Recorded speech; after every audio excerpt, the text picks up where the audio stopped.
Coming to you from West Central Illinois, this is the Adapting the Outdoors podcast with your host, Nathan Lamberson. Join us this week for the inspirational stories of people not letting their disabilities get in the way of enjoying the pleasures of hunting and fishing in the great outdoors. Now, here's your host, Nathan Lamberson. What's going on, everybody? As I've just been introduced, I am Nathan Lamberson. Welcome to the Adapting the Outdoors podcast. On today's show, I have a retired police officer. His name is Thane Hunt, and you were injured, correct, Thane? Correct. I had a spinal cord injury that caused me to have emergency surgery, and so I've had spinal cord damage, and my right leg doesn't work quite right, and have spine injury from it. And now I do disability advocacy with Advocates for Access, which is a Center for Independent Living in Peoria Heights, Illinois. Okay. What is it about the outdoors that is relaxing for you, or that brings you a sense of peace? I think it's because I always grew up in it. As a kid, we boated on the Illinois River growing up. My dad had a boat, and we would stay on the boat in the summers and spend a lot of time outside on the beaches and having bonfires and camping and fishing at the boat club. And then as I grew up and had my own family, we did a lot of camping and fishing and other things like that. So it's just something that we've always done as a family. My grandparents lived in Southern Illinois, and I fished a lot down there, mostly bank fishing, but a lot of my life has just been spent being outside, whether it be in the woods, at a campground, on the boat, on the water, just being outside. It's just a place I like to be. Since you've been injured, what sort of things do you enjoy? I mean, has your injury limited what you can and can't do outdoors? Oh, absolutely. We used to bike a lot as a family. We used to do a lot of hiking, and by family, I mean my wife and kids. So we did a lot of outdoor activities, and a lot of them involved, obviously, physical movement, right? Most people think outdoors, they think doing things physically. Right. So after I got hurt, I could still camp. I could still bank fish.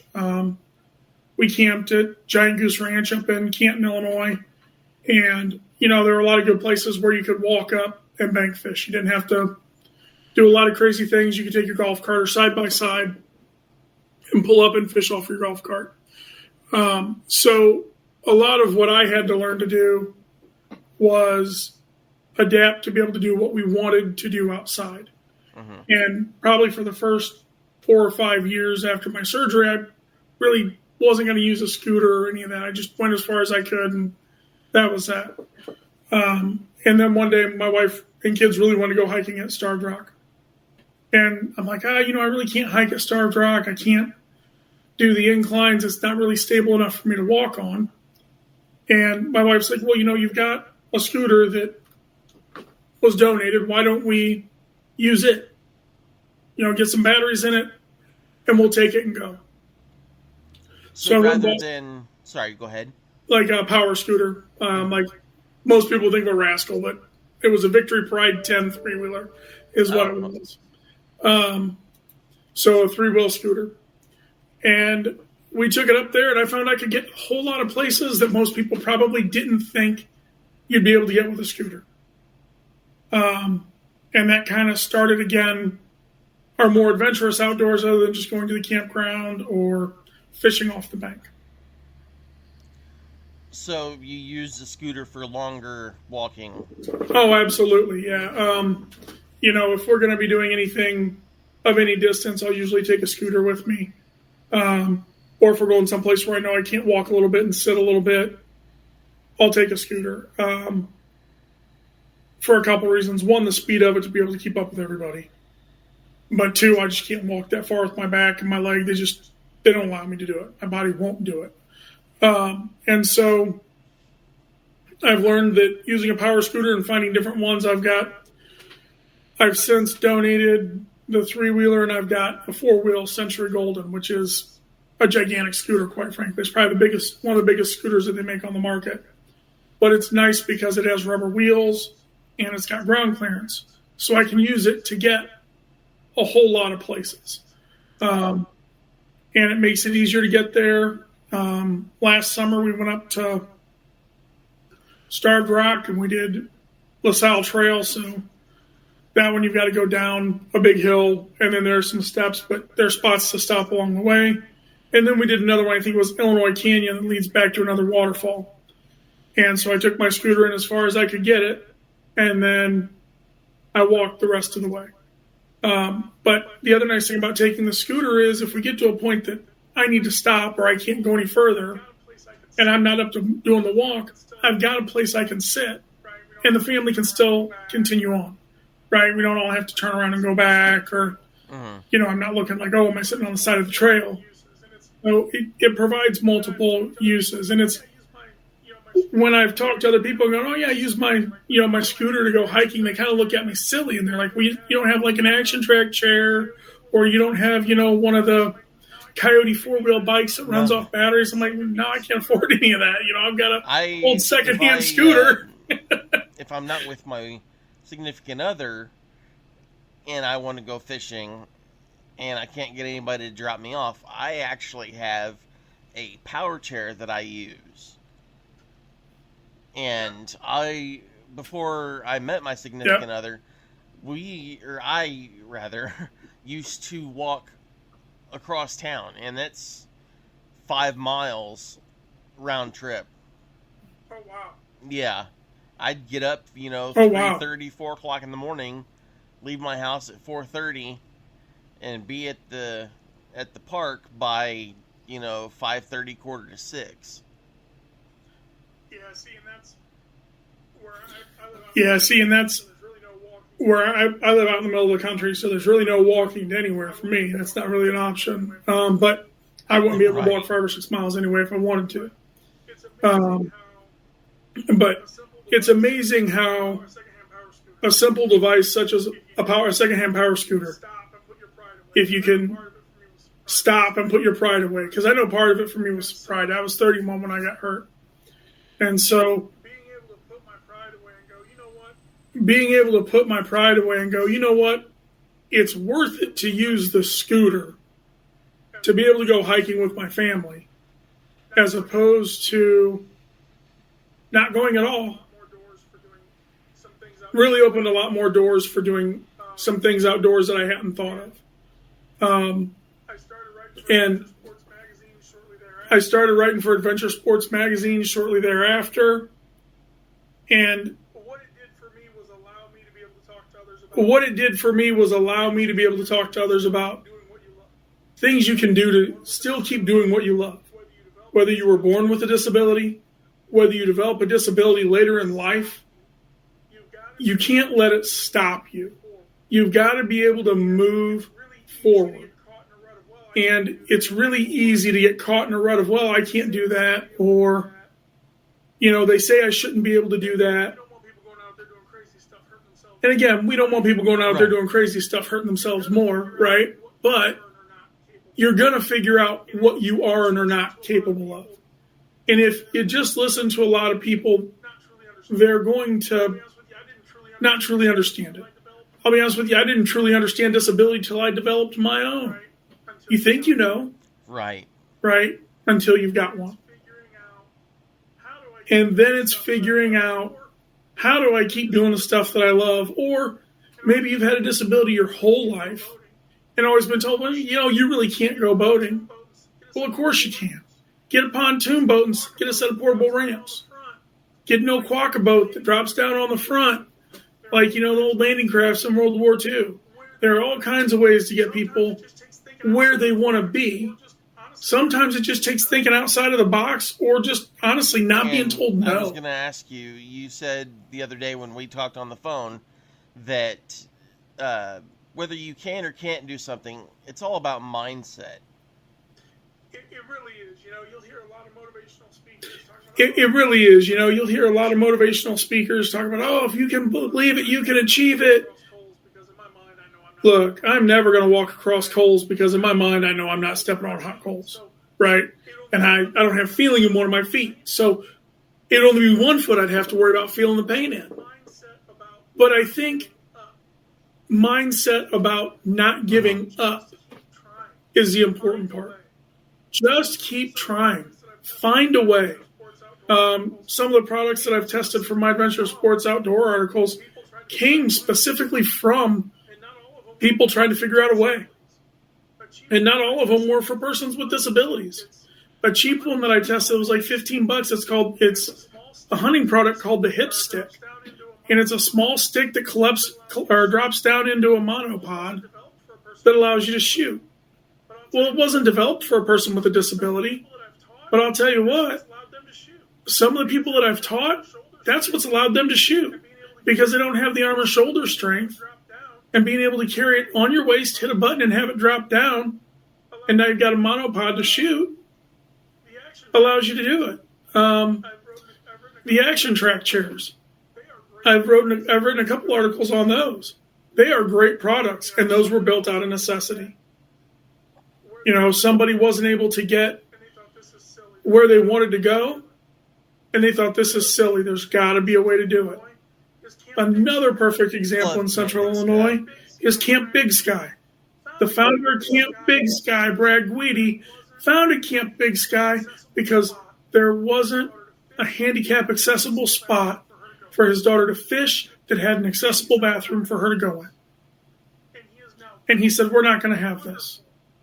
And he has now built out a wonderful camp that has boating activities, fishing activities, a learning center that's all accessible with, and they're not decks, wood trails to get people to where they need to go.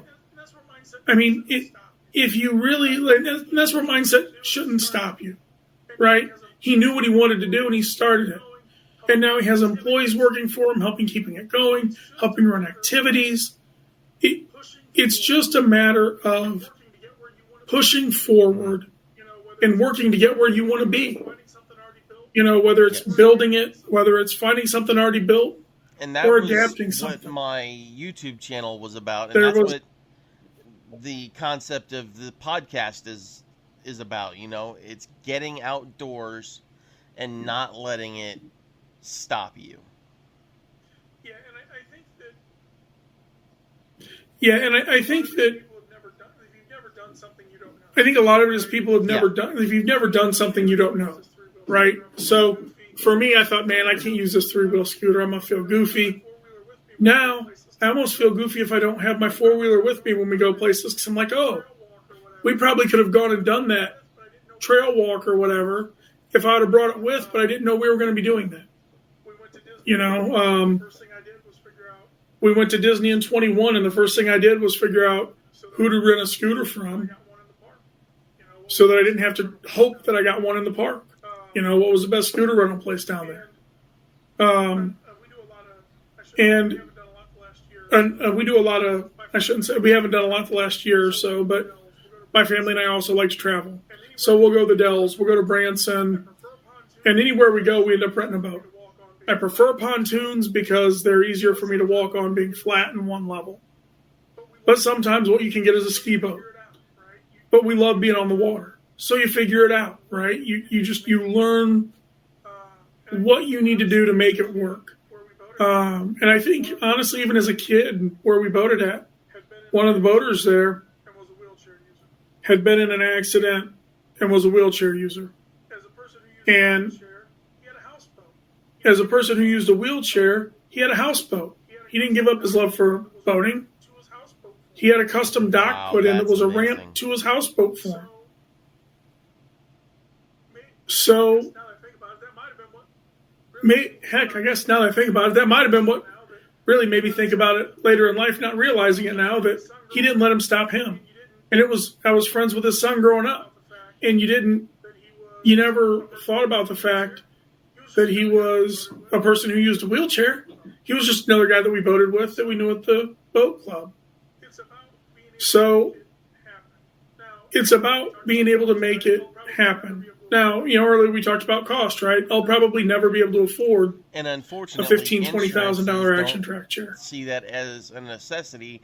It's a luxury item.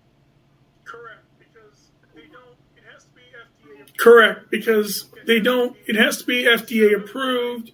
It has to be set up right, and absolutely, to me, it limits people because you aren't giving them access to the things that they love, that they want to do, that they have always done.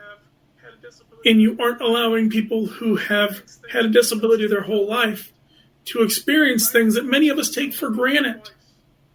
Right? Most people don't think twice about, well, is where I'm going to go hiking at, might there be a tree down? Is the trail maintained? No, because they're going to jump over the log, right?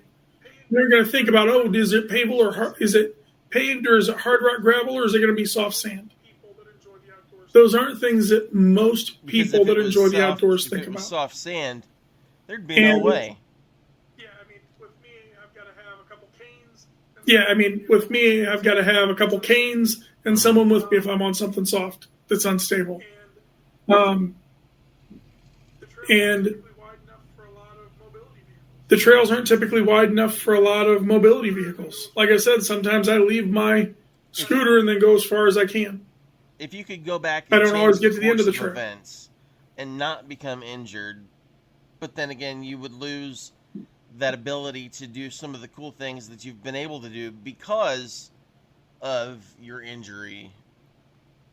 Would you go back and change those events, or would you leave things as they are? Man, that's such a good question.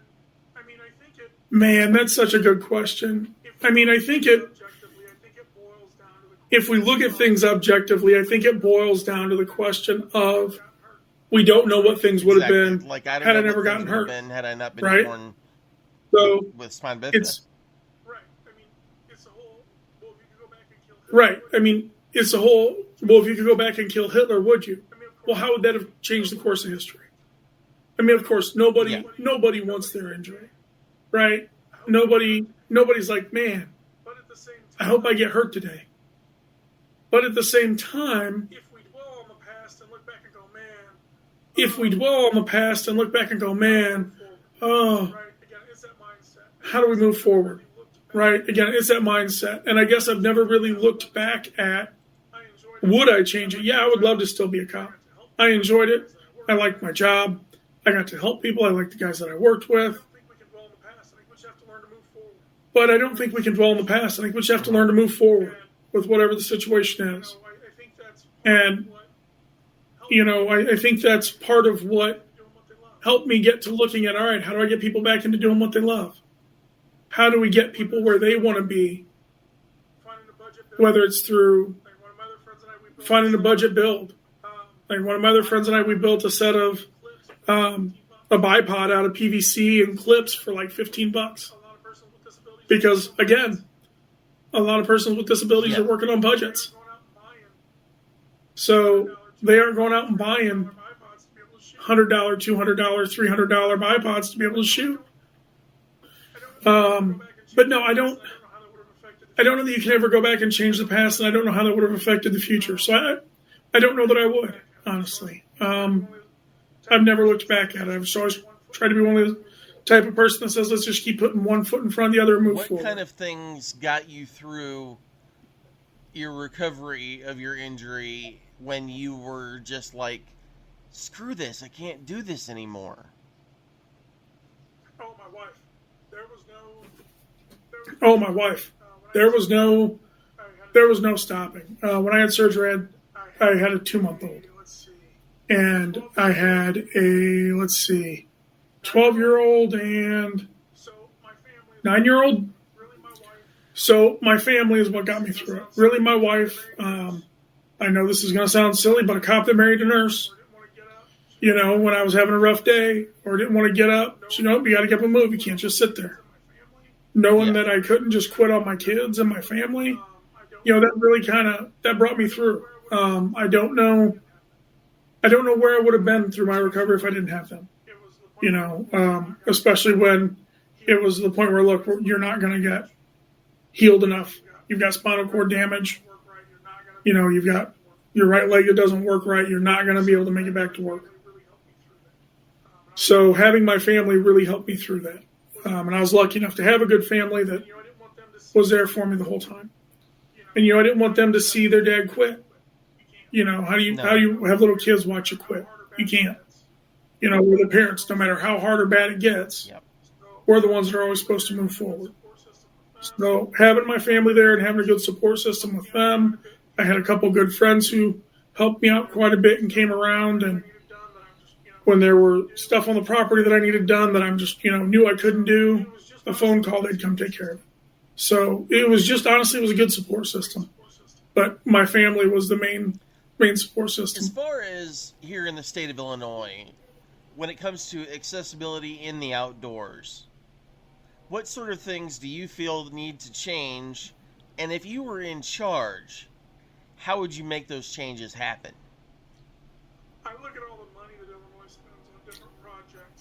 the money that Illinois spends on different projects, and it amazes me how little are for accessible outdoors. As persons with disabilities, we pay taxes too. But we don't have accessibility to a lot of the same areas. Now, I will tell you, the Illinois Accessibility Code really did change that. They've put in requirements for marinas, for parks, for a lot of areas to help work on getting them accessible for people. But the Americans with Disabilities Act was passed in 1990, and we're in 2024. And there are still playgrounds that parents with disabilities can't take their kids to. Aunts and uncles can't take their nieces and nephews because they can't get on them. Peoria Heights and the city of Peoria, both Heights has an accessible park now at Tower Park, and city of Peoria's putting in about $1 million project into a fully accessible park in Glen Oak Park with accessible playground equipment, slides. So we are seeing changes made in the better. We are seeing things go the right way.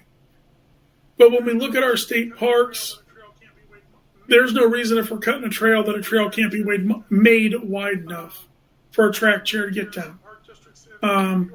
I know that there are some park districts in Peoria Park District being one of them that has looked at actually purchasing a couple action track chairs by their boards to use on their properties for people to be able to check out. And I know I talk about action track a lot. It's because I know one of the local reps and I've used them, so I know a lot about them just from being able to use them. But it's not hard. When we look at the grand scheme of things, if you've got a large park district and they buy 2 action track chairs, it's what, $30,000? So for a large park district, is that a great investment? We all know it's not. State parks. If you start implementing it where you started putting in some form of mobility device in those parks, or a widening the trails initiative, right? We have cleaning the trail initiatives. We have mountain bike initiatives. Why don't we have widening accessibility issue in these parks? Now I realize some parks we're talking about Starved Rock. There's steps in some areas. There's not always spots in those trails to widen them safely, right? I'm not talking about concrete in the whole environment. But where it is feasible, we need to look at getting people the availability to get to be outside and enjoy the same things as those without disabilities.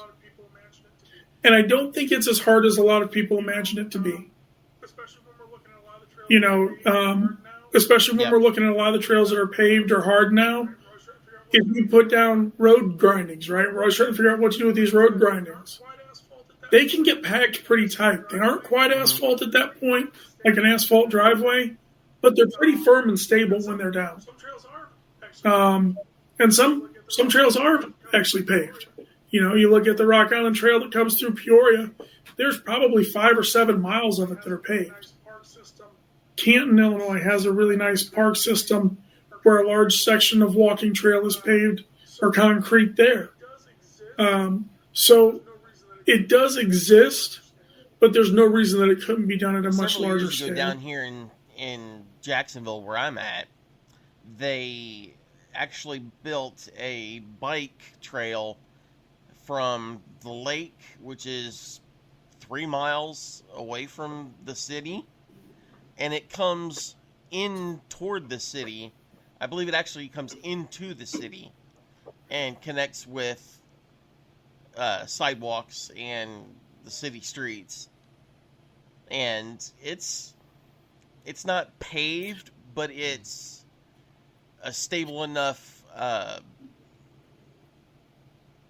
what's the word I'm looking for? Like a hard packed surface. Yes. You can roll on. Like a hard packed surface that you can roll on it. You can walk on it. It's not just a single use, or it's not big C6 it's not C6 gravel or even driveway gravel. It's compact enough that you can move on it, right? Yeah, and again, those are great. Ideally, yeah, I'd love to see a paved surface everywhere for people, but even a hard enough surface that people can use their wheelchairs on without having to put mountain bike tires on them, or without having to have the large front, the front third wheel that makes it easier. I mean, there's so many products out there, but again, when we look at cost, if you're a person with a disability and you're living on social SSI, you might make $900 a month, I think is what it's up to. It might be a little over that. And when we look at that, what can you really buy for that? When you and I know, people who aren't persons with disabilities or disability advocates don't realize the limited amount of things that Medicare and Medicaid are going to pay for.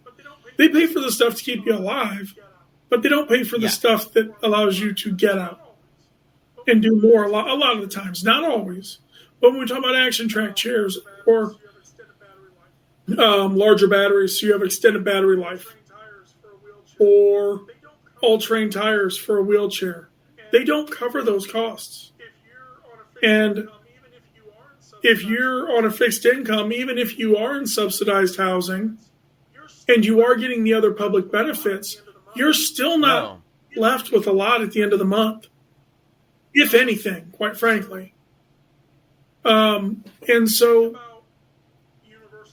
if we think about universal design, which typically takes into thought process city areas and also housing and public access areas, the goal of universal design is so that everyone can have access to that area and use that area. We need to look at moving forward when we plan our state parks, our county parks, our park district parks, and our outdoor areas, doing that. And again, we've already talked about one example of that when we talk about Brad Guidi and Camp Big Sky and how he did it. Giant Goose Ranch in Canton has accessible cabins for rent. They've got a ramp to their boat docks where they rent boats. This can be done without making it painful. I think for so long people have heard making things accessible and think, oh, giant cost. It's no more expensive to build a ramp than it is to build stairs. I didn't realize that. Right. I mean, a little more, but in the grand scheme of things, when we look at universal design, maybe $500 more to do the ramp. Do you feel like... Maybe. Go ahead. If you're pouring like a 2 or 3 run of steps, or you pour a ramp. Now, again, you look at the city of Chicago, there are some places you'll never be able to make accessible just because of the width, the public sidewalks. We get that there are some places that can't. But when we look at future design, there's no reason we can't look at making places accessible. What is the most wheelchair, or not even wheelchairs, just disability in general? What is the most friendly place that you've been as far as accessibility? Honestly? Really? Probably Disney. There was no part of Disney that I couldn't get to on a scooter. Their buses pulled up, the back doors opened. like I said, I've got one of the largest scooters on the market. The one that I rented there was a replica, except a different color of what I have at home. I would literally drive it up the back ramp, park, they strap it down, and away we went. As far as in Illinois, more affordable places, the Park District in Canton's very good on their walking paths. The Rock Island Trail through Peoria is very good as well. As far as camping, probably I would say Giant Goose Ranch. I've never camped at Camp Big Sky. I know they do have options for that. Just a few years ago, they built a lodge. Also, it's a lodge slash learning center. Right. And then they've got several smaller cabins just strategically placed around the property. If I remember right, they're all connected with decking. If I remember right, they're all connected with decking instead of sidewalk, correct? And, they would probably be the most fully accessible campsite. I don't know how far booked out they are. We've also stayed at Wildlife Prairie Park and had good luck there as well. They have fully accessible cabins. See, that's changed at Wildlife Prairie Park too. Up, I grew up in the 90s, and it wasn't, from what I remember, very accessible back then. It wasn't.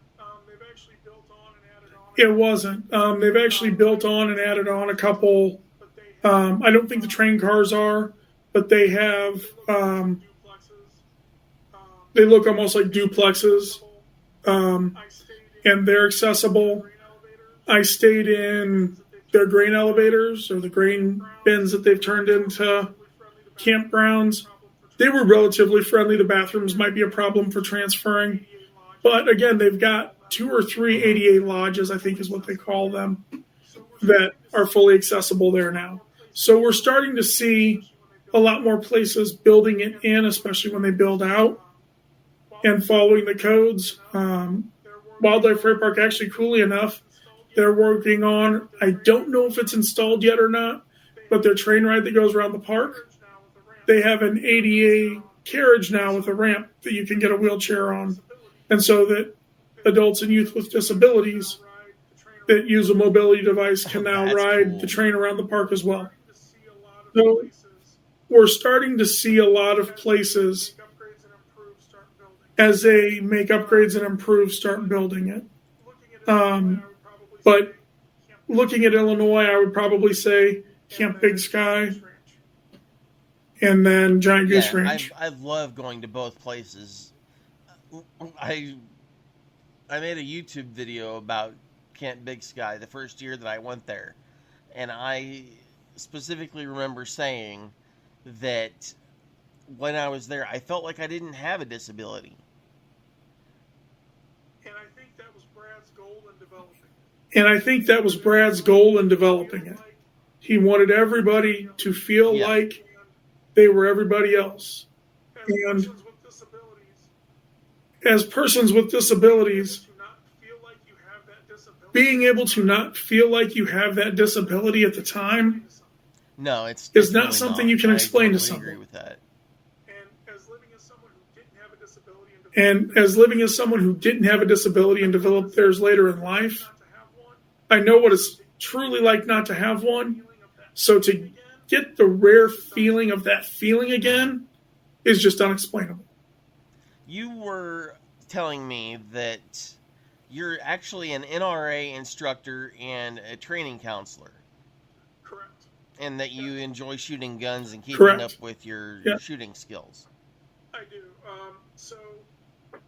I do. So when my oldest son was in Boy Scouts, I went ahead and took an NRA instructor course shortly after I developed my disability, because I wanted to be able to run the air gun and shotgun ranges for him as he progressed on through Scouts. And I've always been a shooter. So earlier in the show, I said that, my grandparents lived in Southern Illinois. I was probably 7 years old when my grandpa taught me how to shoot. They lived out in the country. And when I say out in the country, I think we were 30 minutes from the closest town. on gravel roads. So learning how to shoot was very important, and it was always taught as a skill set, as a tool to either defend yourself. See, I grew up in a family where we didn't have guns until I was in my 20s. And that's not uncommon. And that's not uncommon. And one of the reasons that I wanted to start helping instruct people in firearms, especially youth, is because there's a lot of misnomers. There was a lot of stigma with firearms. And so I thought, you know what, if I can be in that role, I know that I'm safe. I've always been taught true firearms safety. Let me take some classes. Let me help build another generation to have those good skills, especially knowing more and more. A lot of our youth don't grow up in houses with guns, even in rural areas. Or if they do, they're locked up, and that was Grandpa's shotgun. We don't use that. And then from there, I continued getting NRA certifications, and I ended up going, I went out to Minneapolis, Minnesota, and got my training counselor certification so that I can train and make instructors for the NRA in pretty much every discipline that the NRA has. This made me think of a question. As a person with a disability, do you feel that it's harder for people like us to get our concealed carry license, or do you feel like it's pretty on an even keel with everybody else?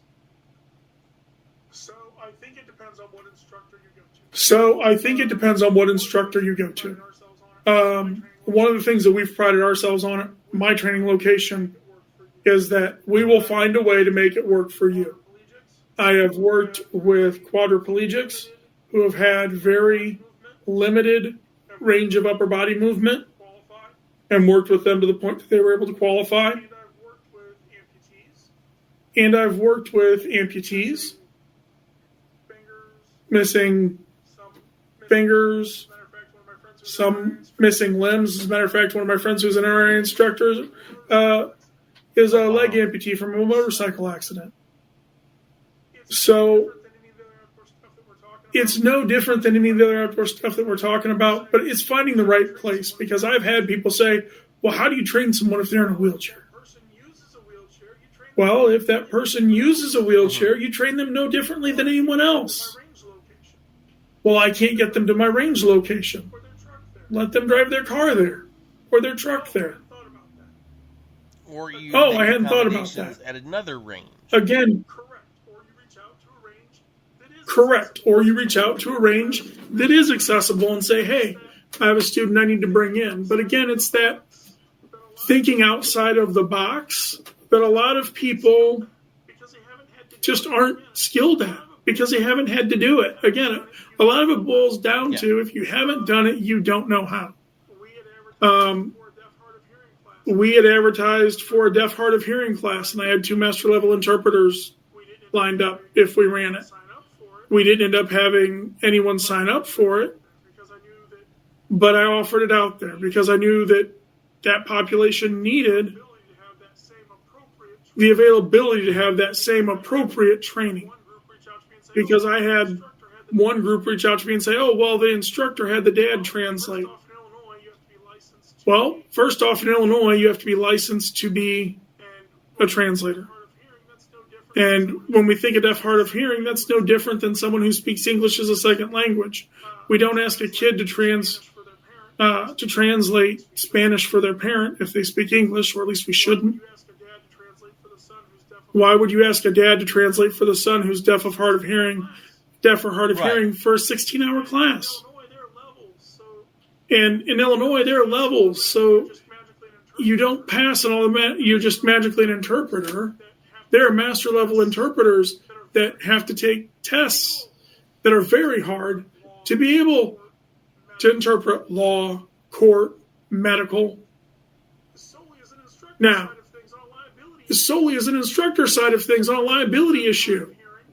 If that person who's deaf or hard of hearing, God forbid, ever has to use that firearm, do I want to go to court and testify and say, oh yeah, I had the dad translate? Well, what were the dad certifications for American Sign Language interpreting. But on top of that, do you really think that student is getting the best service that they can get from your training location? No. If you don't have an appropriately skilled interpreter there for them, a licensed interpreter who knows the terms, who knows the appropriate signs. And so I would say deaf and hard of hearing are probably the ones that are most likely to have the hardest time getting it. But I will tell you, most of the other instructors that I work with, and I've trained a lot of instructors in Central Illinois, most of them are going to make accommodations for their persons with disabilities. Most of our indoor ranges locally are fully accessible. Yeah. At least the ones that I've been to. So that's a help. But then some of the things that the instructors might not be as skilled on is, let's say you're working with somebody who's a wheelchair rider. How do you work with them on where to carry it? What if they have an ileostomy bag? What if they have a colostomy bag? What if they've got a port? And that port happens to be where that instructor usually tells people to carry. Are they going to be skilled enough in the adaptive abilities for persons with disabilities? That's where I see most of the issues come in. I think that most instructors are going to be willing to work with anyone to get them where they need to be, especially those that are still teaching. So, I'm trying to think how I want to word this question.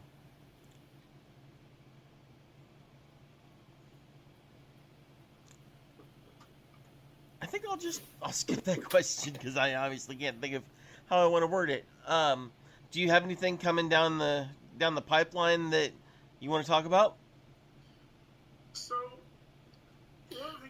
So one of the things I do like to do is write for Adventure Sports Outdoors, and that's, I know that we both. Yes, I know you've written articles for them at times as well. And one of the cool things I like about writing those articles is some of the stuff that I get to test that I didn't know existed. I got to test a fully electronic fishing reel that would adjust to the weight of the fish so it didn't overpull or underpull. Cool. It was pretty cool. And a doctor out of Minnesota developed that again out of need for one of his family members. And then I've got to test things like Hunt V's, which are four-wheel drive golf carts that were battery powered, and they actually had generators on them. And so if your batteries died, you could start your generator, and the generator would power the batteries enough to run the four-wheel drive that was lifted. And while they sat high, one of my good friends, who happens to be a wheelchair rider, was able to transfer from his wheelchair into the Hunt V, and then would put his wheelchair in the back of it. It had a box, like a dump box on it. And actually, the Herman brothers up at Giant Goose were good enough to let me bring it up there and just run it all over. They were like, you can go wherever you want. Just don't get stuck, or if you do, call them. Dang, I want one of these things. So, this sounds really cool. You know, and coming up, I think right now I'm really kind of looking at hiking stuff. But what I really love is if somebody has something they love to do, I can go do all kinds of things and write about it. But I really like writing, kind of like you, wanting to interview people that are outdoors people. How do they get outdoors? What keeps them outdoors? Yeah. I like to write on people doing what they love, whether it's fishing, whether it's, hey, this is a piece of adaptive equipment that I use and absolutely love. And it doesn't have to be what one might consider a traditional piece of adaptive equipment. It could be something as simple as, hey, you know, the hay bales that people hunt out of for deer season are great because when the door opens, it drops to the ground and it makes a ramp. You know, it doesn't have to be something as complex as an action track chair. I like to write on what people love to do and how they still do it with their disability. And for the longest time, my biggest problem was trying to figure out either how to shoot offhand and be stable, or to come up with a shooting rest that worked for me. And what I've developed was I bought a Caldwell Deadshot tree pod, and I had a friend modify it because it was a little too tall for me, even at its shortest setting. So he cut it off a little bit and then re-welded it. And I actually screw it around one of the bars on my chair frame. Okay. And I can adjust it to the perfect height that I can shoot a crossbow off of it, or I can shoot guns off of it. I've done both. One of the coolest things I think that I ever saw that was built by someone was a local hunter here in the Peoria area. His son was not able to squeeze a trigger. So he built a custom stand that used the motors for car seats. He put an eye scope on it. And for those of you that don't know, an eye scope is a scope that you can put your iPhone on, and it blows up the scope picture to the size of your iPhone. And they also have an app that I think now the newest one, if I remember correctly, and I could be wrong, it's been a while since I've looked into them, can send it to your phone at the same time so you can watch it either on the scope or on your phone. And then he made a joystick so that his son could adjust the joystick, line the eye scope up, and then push a button to fire his crossbow. To be able to deer hunt with his crossbow. Another item that I've seen is it looks like a straw, and it's an actuator that attaches to the trigger system of either a gun or a crossbow, and the individual that's behind the gun, all they got to do is suck on that straw just a little bit. Yep, it's a sip and puff. Okay. Yep, it's a sip and puff. It's designed specifically. Yep, and it's designed specifically for it's used for other mobility purposes as well, and it's designed exactly for that. That for those who don't have use of their upper bodies, they can use their mouth, and if they can't use their head, move their head enough to do one of the head joysticks, they can sip or puff, so breathe in or out, to actuate exactly what you're saying. Actuate and be able to have mobility through a power chair in that situation, have it hooked up to their crossbow to be able to shoot. It's absolutely amazing, some of the things that people have come up with. And I feel like going forward, it's only going to get better. And they're designed through necessity. I think so. And I think that as we look right now, I think 1 in 5 to 1 in 4, depending on the numbers you look at, persons in the U.S. have a disability. And realistically, they're thinking in the next 20 years, it'll be 1 in 3. And when we look at disability, a lot of people don't consider themselves as persons with disabilities. So our aging population just says, oh, well, I'm getting old. It's not normal for your knees to stop working if you haven't had an injury. So no, your knees are wearing out. You're developing a disability. If we look at the definition of disability, it's something that affects one or more areas of your daily living on a daily basis. And I think as more people, no different than mobility devices, more people that actually realize what they have as a disability or that they need an accommodation, even if they don't call it that, we're going to see leaps and bounds in what is done, made, and produced to make things more accessible. When we look at I know I'll pick on Florida. When we look at Florida and the senior communities down there, they don't have steps. They're zero entry homes, right?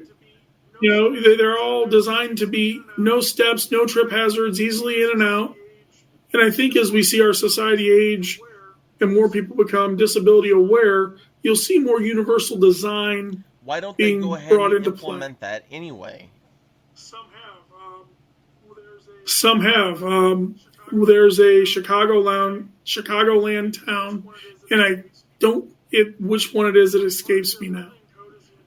But part of their building code is the entire first floor has to be zero entry, meaning no steps. Roll-inable, roll-outable. I want to say it's Bolingbrook, but I would hate for somebody from Bolingbrook to go, it's not us. But one of the Centers for Independent Living, which is what Advocates for Access is, had told me that their municipality had passed a law that said any new construction has to be zero entry to the first floor. And the point of that is not only can I live there, but can I visit? I'll be honest, with my disability, I'm lucky enough that I can still do stairs. I can still get in places. I have a lot of friends who cannot. And I'll use my house as a perfect example. I have steps to get into my house. Now I've got a heated garage that's zero entry. So if I was going to have a party and one of my friends with a disability is coming who uses a mobility device, we can still have that party. But if I didn't have that garage and one of my friends with a disability wanted to come visit, they don't have a way into my house. I don't have a ramp. There's no way to get into my house without using stairs. And when I bought my house, that was not something I thought about. Hindsight, I would have been buying a ranch, right? Again, so like I talked about earlier, we can't always look back. What I know now is I probably would have bought a ranch. But I like my house. I still like my house. But when we look at universal design, part of it is not only can a person with a disability live there, can a person with a disability go there to visit and spend time with their friends or family? Here in Jacksonville, we had a movie theater that a few years ago, it's probably been closer to 10 years now, but they added theaters up on the second floor. But they didn't add an elevator in. And they were able to do it that way because, let's say, a Spider-Man movie comes out. Well, the following week, it'll be upstairs the first week, and then the following week, it's downstairs. When you look at places that do that are fully accessible, they have to provide the same services that they would to anyone else, right, at an accessible level. So that's a perfect example. Now, I would argue that that new release needs to be on the first floor the first week, and then you can move it to the second floor. Mm-hmm. Right? But that would be a fight that you'd need to have with down there of, hey, this really isn't accessible just because you're going to show it to me a week late. I have the same right to see it at the same time everybody else does at midnight on the opening night if I want to. But it is amazing the fights that we still have to have for accessibility as a whole as Centers for Independent Living. Not even a month ago, it might have been 2, I had to email a large arena system and say, hey, what are you doing? You can't. Here's the guide for accessibility, and you're not meeting that. Now, once the people that called me to help advocate on their behalf went to the concert, they had the red carpet rolled out. Everything was right. Everything was better than what it had to be. But I still had to send an email to get that. And they didn't want the red carpet. Absolutely. They just want the same as everybody else. And it's amazing how many places want to try to argue, oh, I'm grandfathered. No, that's not a real thing. That's just not a real thing. I'm sorry. You can have a 5-year plan in place to make the accommodations necessary, but grandfathered doesn't exist. When we look at Chicago and some of our areas where it might be tighter, that's why a lot of times you'll see on a door for accessibility services call, because there might not be room to put a ramp or an elevator or a lift, but they'll give you the same services to the curb that you could have gotten inside. I did not think about it like that. That's very interesting. Now, when we look at a restaurant, that's kind of hard because then you're taking a to-go box. But as a whole, most places are going to try to give the same service. Another call we get a lot of calls on are service animals. The difference between an ADA recognized service animal or an emotional support animal. and what has to be allowed where and how. It's funny you should bring that up, because I've had many discussions with people about that. Well, and I think the thing that's crazy is so many people get tricked by this concept of, oh, well, I have this certificate. That makes it a service animal. Or they'll ask, do you have a certificate? And there is no certification process needed. To be an ADA service animal that can go anywhere, it has to do two things. Be a dog or a mini horse, and provide a task that is based off that person's disability independently. What do you mean independently? You can tell the dog to do it and it'll do it. But seeing a lot of people like to use seeing eye dogs, which are not as common as people think. So let's talk about maybe a guide dog. Okay. A guide dog, right? Maybe not for seeing eye, but a dog that opens doors. So we're talking earlier about sip and puffs. There are dogs that are trained to open and close doors for people who don't have upper mobility. Dogs can be used for balance. Instead of using a cane or a walker, I know people who use dogs. They have special harnesses. That dog is providing a task. So it is actively doing something. Emotional support animals make you feel good because you're petting them, or because they're with you or hugging you. Like a big one that freaks people out is when people have their emotional support snake. Well, why do you like a snake? Well, a lot of people use them for anxiety, because that snake will compress on them like a weighted vest. That's an emotional support animal. It's not trained to do that task. A boa constrictor just constricts. Now, let's say that you have a 10 or 15 pound Shih Tzu, and that Shih Tzu can identify when you're starting to have a panic attack or get anxious, and it comes and lays its body on you to apply the pressure. That is different, because it is not laying on you all the time. It is identifying when you are starting to become anxious or have a panic attack, and it knows its job is to apply its weight. Or if you say, Fuzzy Bear, help me, and it knows to come lay on you, because at that command, it needs to come apply pressure. I've seen service dogs used to help people who drop things to pick them up, to help people who use wheelchairs have mobility for further distances. So there's a wide range of things that dog can be trained to do. But in order to be an ADA service animal, it has to be a dog or a mini horse and perform a specific task. And that task cannot just be making you feel better. Absolutely. Does that make sense? I know that's a big oversimplification, but we had multiple complaints one year about some of our apple orchards charging for dogs. Well, it wasn't made clear that it wasn't service animals they were charging for. And one of the orchards actually had to ask somebody to have their dog to leave because it was trying to eat the pies.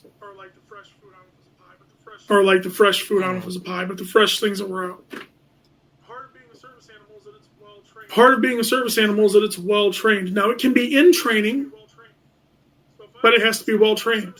So if I have a service animal, my service animal should know it's not going to get petted by other people. It's not eating plate. It's not begging for food. It's not looking for attention. Its focus is on me. Service animals don't have to have a vest on. So we all see the stories in the news of people claiming that animals are service animals, and typically it was with the airlines. And the airlines have a different disability act that they deal with other than the Americans with Disabilities Act. They have the Airline Carriers Act. But when people claim that their animals are service animals when they're not, it makes it really hard for those who have true service animals. It's like anything else. Once it gets abused, or people start trying to abuse it, those who truly need it are the ones that suffer. Absolutely, I agree with that. And And I think that there's a lot of education that needs to be done on that. And I can tell you, I have never been a place with someone with a service animal that has been denied service. Now, I've had a lot of people ask questions that they shouldn't ask. And you have to say, nope, you can't ask that. You can't ask what the disability is. You can ask, has it been trained to perform a task? Yes. Do you have a disability that requires it? Yes. I mean, it's simple. It's not. There aren't 100 questions. You can't be grilled. You can't be asked for training papers. You can't be asked who trained your dog. Because if you look into service animal trainings, they can range from $20,000 to $100,000 depending on who does it. They are not cheap. And there are some like local organizations like Paws for Independence in Central Illinois that do a great job, but they've got a pretty long wait. And not every dog that starts training makes it. My significant other, she's got a service dog, and we went to a hotel, or we didn't end up staying at that hotel because of this situation. But we were trying to get reservations at a hotel, and they asked, do you have paperwork to prove that your dog is a service dog? We're like, yeah, but you can't ask us that. And the thing is the worst part about it is there are places online that you can go put your dog's name in and they'll give you a certificate that looks official. And they're going to charge you $10 or $20 for it.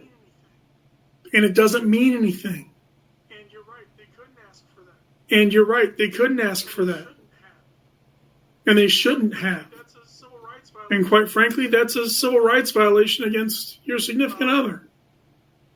I had to help somebody advocate locally with Airbnb. Well, they can't bring their dog. They absolutely can. It's a service animal. Do they have papers? You can't legally ask that, and there is no national or state certification in any state for that. And it's just sad that it's a fight that people have to have. They don't understand that a service animal is not a pet. It's no different than a power chair, a wheelchair, a cane. It's something that you have to have. It's not a luxury. I mean, it's not a luxury. It's something to help you with your disability. Well, Thane, I thank you for joining me, and thank you for having me. It was great. I really appreciate it. Thank you for having me. It was great. I really appreciate it. Actually, it was very informative. Well, again, thanks for having me. I appreciate getting the word out, and I look forward to getting together in person. I look forward to that too. All right, we'll talk to you soon. Okay. All right, we'll talk to you soon. Thanks for joining us for this week's episode of the Adapting the Outdoors podcast. If you'd like to have your questions answered on the podcast, email Nathan at adaptingtheoutdoors@gmail.com. Catch the weekly podcast episodes on Spotify, Amazon Music, and iHeartRadio. Join us next week as we share another inspirational story right here on the Adapting the Outdoors podcast.